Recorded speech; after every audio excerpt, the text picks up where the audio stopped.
Ханзе по точкам, по командам. Вот эксперт, ушел по эксперт уже задача, да, Старт республиканскому чемпионату по оказанию первой помощи дают после краткого инструктажа. В спортивном зале обустроены 3 площадки. Школьники будут соревноваться в перебинтовке. Перед ними поставлена задача остановить кровотечение из ран у пострадавшего. Вроде бы эти участники все делают правильно, но опытные судьи оценивают работу этой команды на 0 баллов. Все ошибки автоматически, потому что они сначала должны были положить сначала на голову повязку, потом только закрыть голову. И все голову.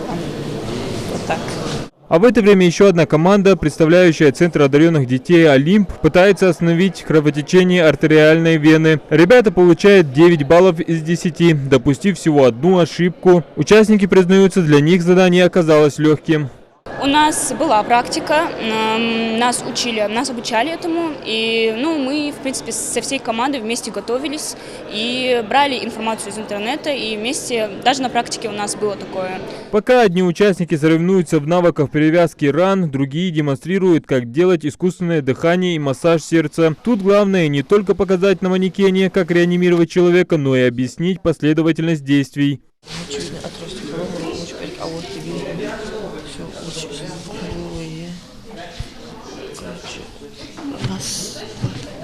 Это задание оказалось слишком сложным для школьников. Мало кто набрал даже 5 баллов. Кстати, в составе жюри студенты пожароспасательного колледжа, которые не дают поблажек участникам чемпионата.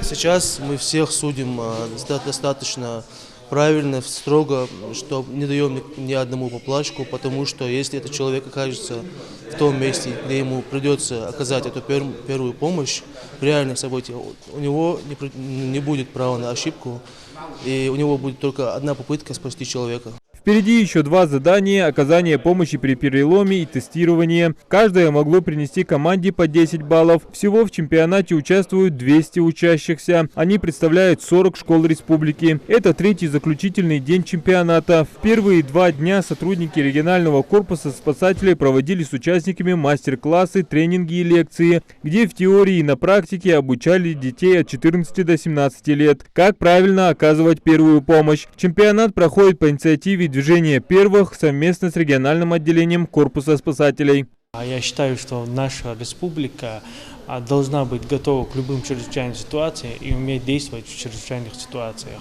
Должна быть подготовлено наше население к любым ЧС в это непростое время. Все участники регионального чемпионата по оказанию помощи получат сертификаты, а победители наградят кубками и брендированной атрибутикой движения первых. Адам Гулоев, Али Зязиков, Новости 24.